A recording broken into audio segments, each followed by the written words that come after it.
This video is about Colon Street, the oldest street in the Philippines, 2022.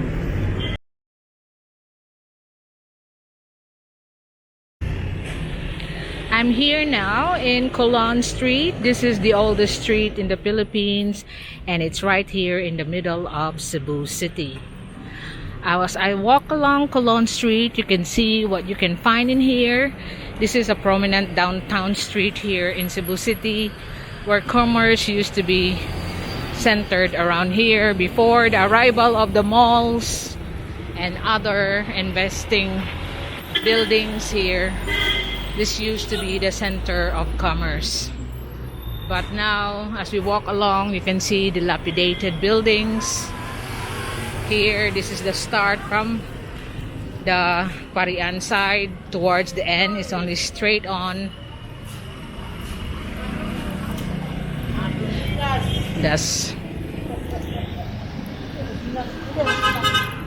Hotong Hardware there. Over here, it's a parking area.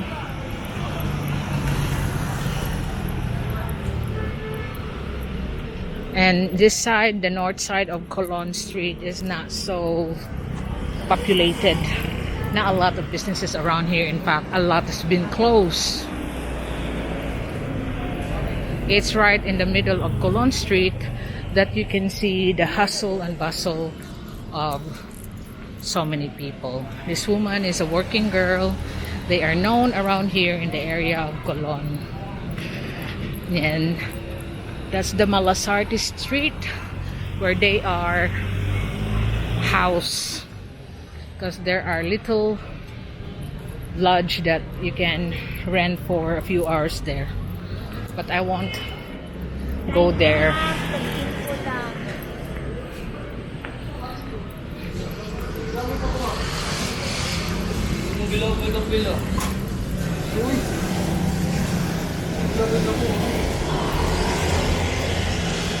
So that's the old Gaisano main building. It's still there, and like I said, you can see a lot of activities around here in this area in the north part of Colon. Now we're beginning to be nearer the center.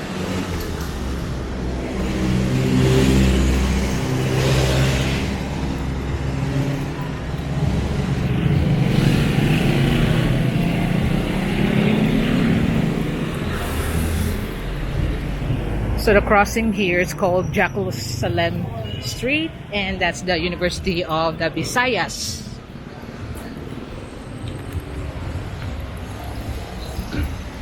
Hang on a minute, because I need a drink.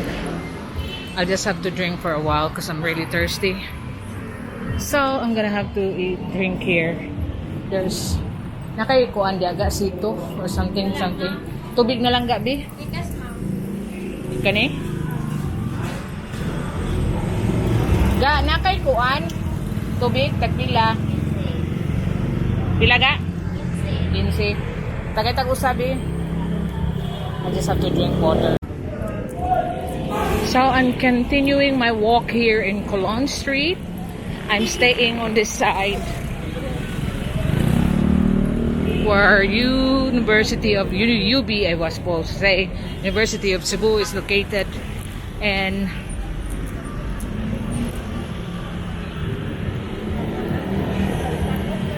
this will be other side of the Colon. So I will be going on the other side next time. So this is the University of Cebu.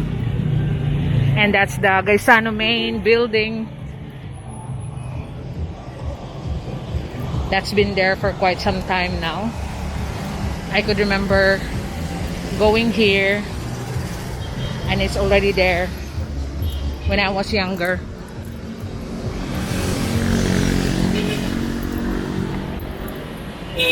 So it's just 3:30 in the afternoon. Someone is selling street food there, the kwek-kweks, you know, the quail eggs. So Colon Mega Saver.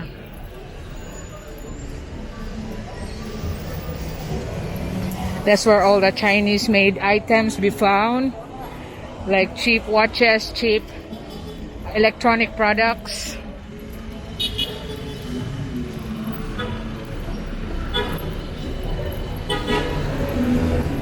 That's dim sum break. There's someone sleeping on the streets. That's all the jewelry restorers there.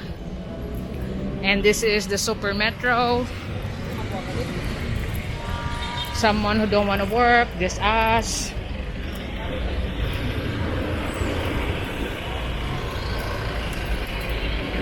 And that's the 138 Wholesale Mall.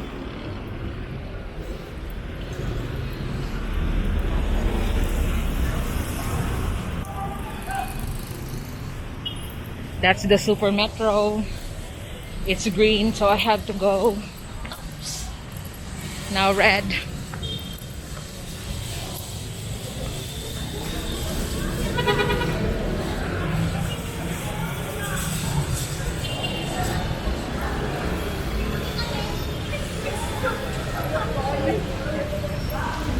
So that's Colonnade Supermarket, cheap grocery.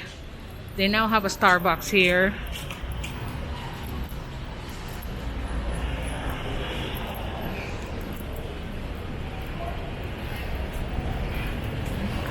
So this is what you see. This is the north part, and we're going into the central part of Colon.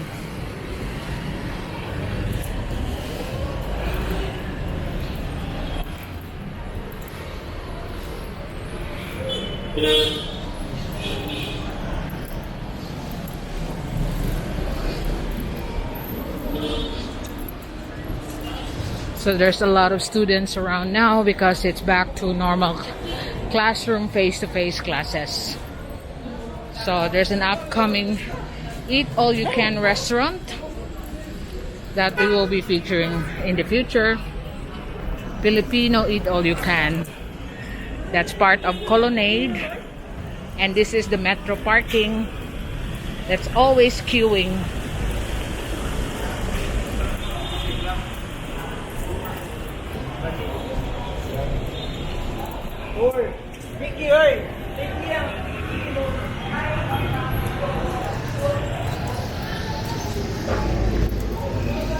That's Colonnade Mall. There's one thing about Colon Street. There's a lot of sidewalk vendors, even though there's a lot of effort from the LGUs to clean up all the sidewalk vendors, but they still come back. This is the new mall here in Colon, the iconic mall.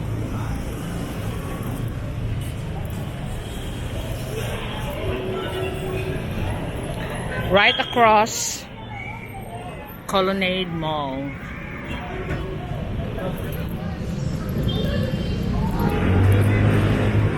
There's ice cream.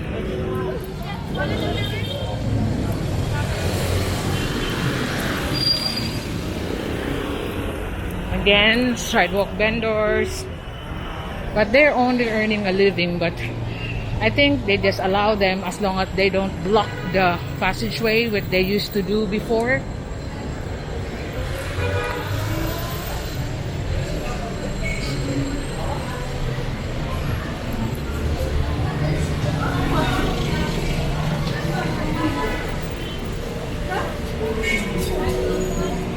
Tarpaulin printing. And this is the Oriente Theater.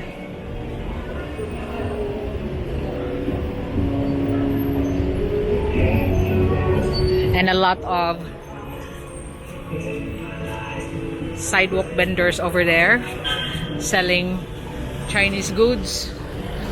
That's why it's cheaper in Colon, because a lot of them are made in China goods.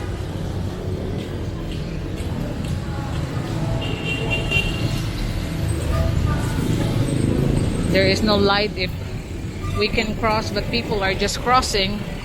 So we just wait for the traffic to ease out that we can cross here in the corner of Oriente going to,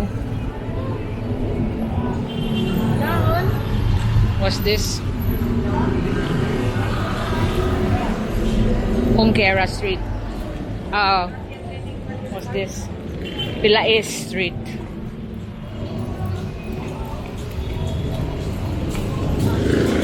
Ouch.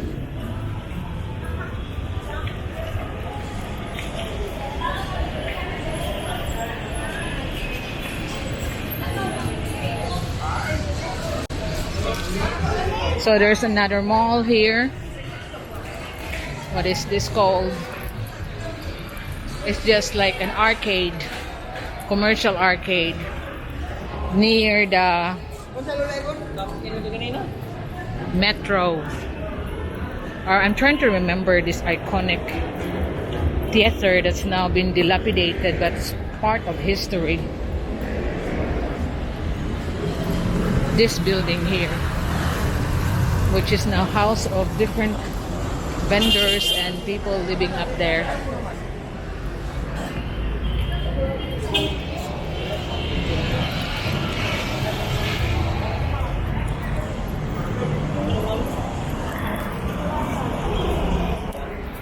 I just buy this. Tagpila ni inani dong?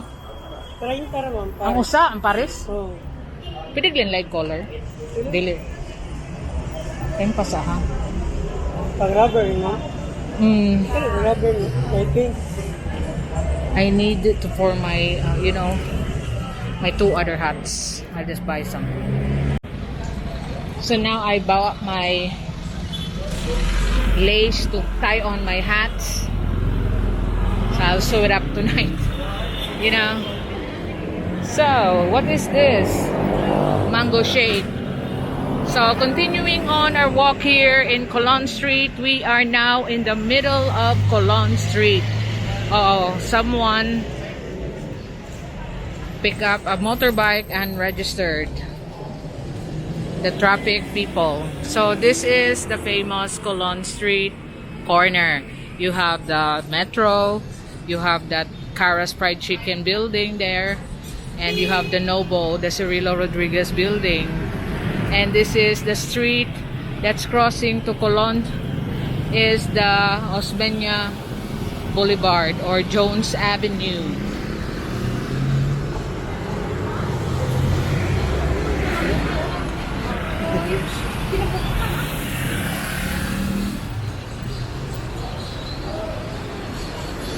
So here you can see the busy hustle and bustle of people coming on and off Colon.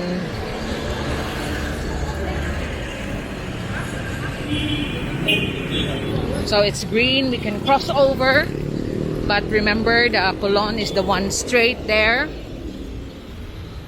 So I'm going to the south part there now.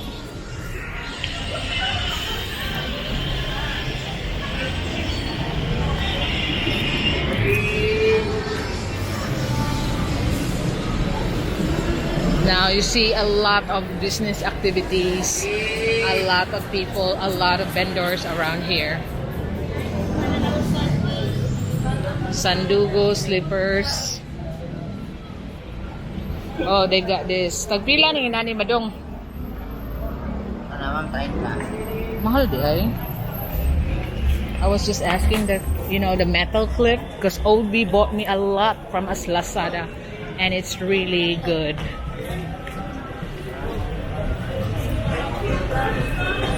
There's a lot of vendors you can see here in Colon. All sorts. Shoe repairs.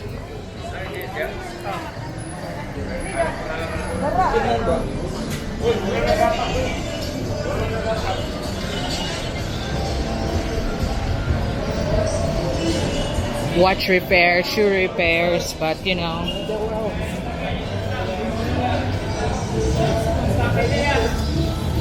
So look at how busy it is. Oh, Pension House, Red Ribbon, Mercy.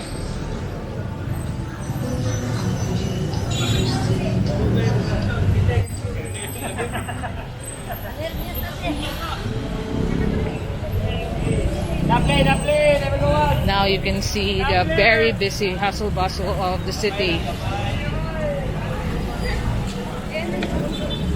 There's the famous ngoyong place. Look at the size of their ngoyong. 80 pesos each.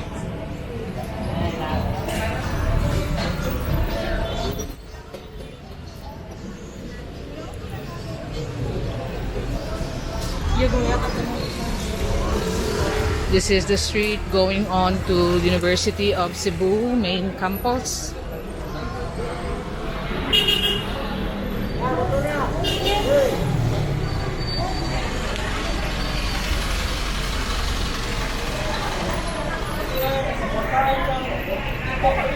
This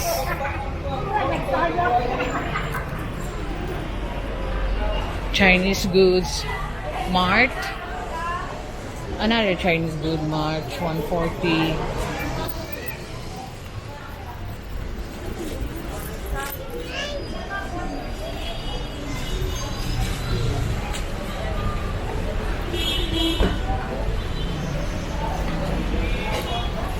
They're still selling the shields and all that.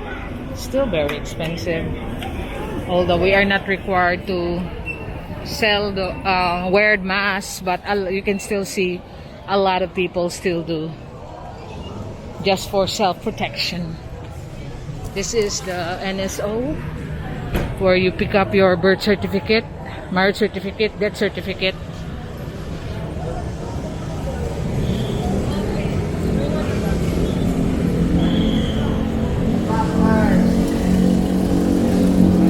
So we are now on the Gaisano South here.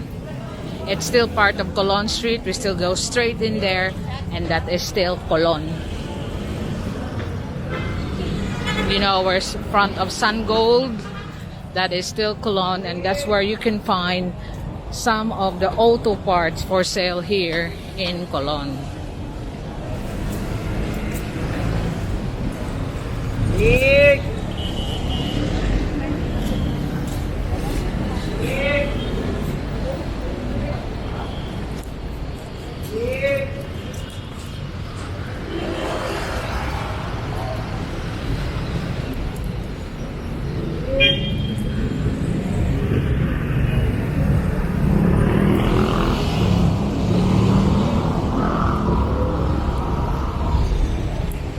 So I have to cross over and take you to the end of the south end of Colon Street.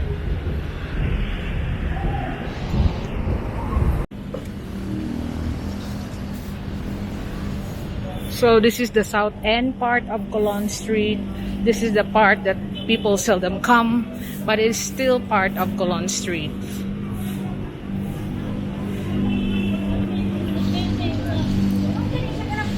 See? Less activities now, and this is where you find spare parts for your automobiles from the junkyards. These are hydraulics.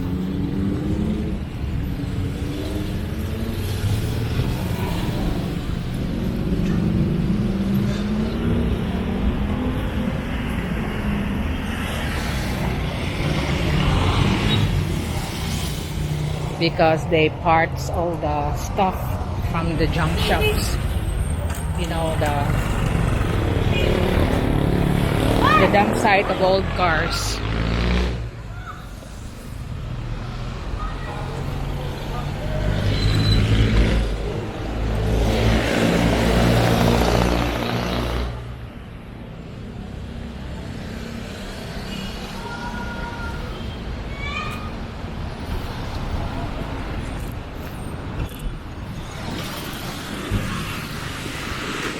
See, truck parts, car parts.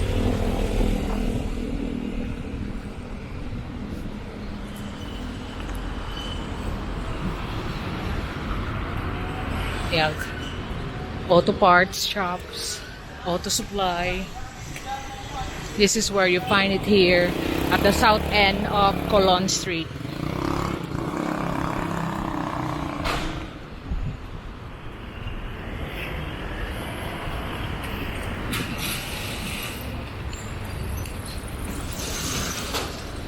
And we're now nearing the end of Colon Street.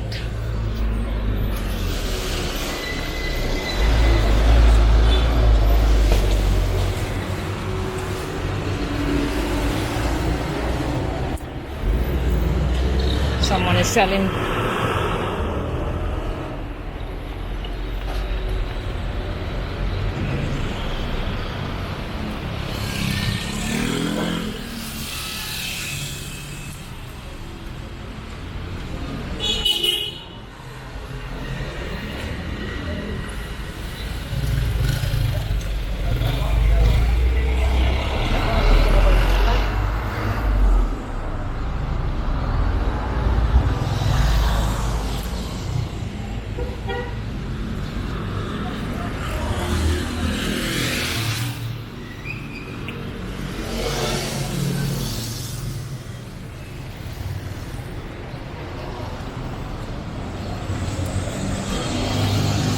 So this is it. This is the end of Colon Street. That will be a different street going there to Tabuan. But right on the south end, where you can find spare parts from junkyards. You know, where they dump all the cars and they buy it for spare parts. Because when I used to fix my vehicles, when it's like little ones that you need, you can always go here on the spare parts of Colon Street. Hello. Kugihanan nyo dudok eh. Glow Jam Town Apartments. So that's our trip of Colon Street for September 2022.